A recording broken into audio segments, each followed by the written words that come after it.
Ipinasilip ng Senado ang detention room kung saan dadalhin si Mayor Alice Guo at kanyang mga kaanak kapag naaresto o sumuko na sila. Sabi naman ng Senate President, pwede pang humiling ang alkalde na mapalaya sakaling dumating siya sa pagdinig. Nakatutok si JP Soriano. Ito ang magiging detention room o pagdadalhan kay suspended Banban Mayor Alice Guo. Oras na mahuli o sumuko siya sa Senado. Kasunod ng inilabas na arrest order laban sa kanya. Di-aircon ang silid na dating daycare ng Senado. May 3 single double deck na kama. May water dispenser, banyo at lababo. Wala ring rehas kaya sabi ng OSAA, hindi ito kulungan. May aircon nga eh. Yung iba nga wala nga aircon, comfortable naman sila eh. Electric fan lang, di ba? And may toilet and bath naman dyan, may water.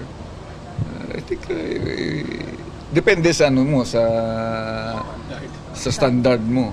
Kung hotel type, hindi siya hotel type. Pinaaresto ng Senado si Guo at kanyang umano'y mga magulang at mga kapatid at ilan pang personalidad dahil sa hindi pagdalo sa mga pagdinig kaugnay sa pagkakasangkot niya sa iligal na pogo. Hindi man daw mala hotel ang ganda ng detention facility na ito, tiniyak naman ng USAA na magiging komportable rito sa Guo sa oras na ilipat siya dito.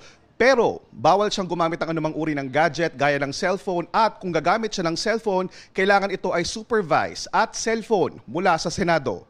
Bawal ang bisita maliban sa immediate family at abogado. May visiting hours din.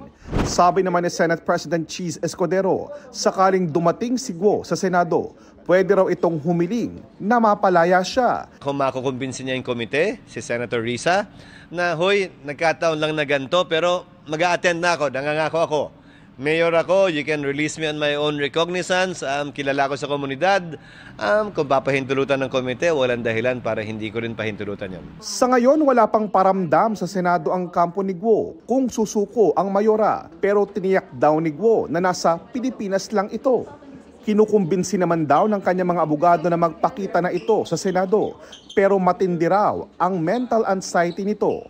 Kasi nga, ang ano nga niya, yung trauma niya talaga, paulit-ulit naman yung trauma niya, tsaka yung kanyang emotional problems, physical conditions niya. Dahil nga, because of the Senate hearings, na-expose siya sa cyberbullying at saka sa mga bashings. Ginawa niya itong kasinungalingan, ginawa niya itong pagpepeke ng kanyang identity, tumakbo siya sa public office knowing na hindi siya Pilipino. So dapat handa siya sa ganitong backlash. Ang NBI tumutulong na sa USAA sa paghahanap kay Guo. Pinagsabihan ko na ang aking Region 3 commanders na mag-conduct na ng makatulong kami sa Senate sa paghahanap kay Mayor Guo. Para sa GMA Integrated News, JP Soriano, nakatutok 24 oras.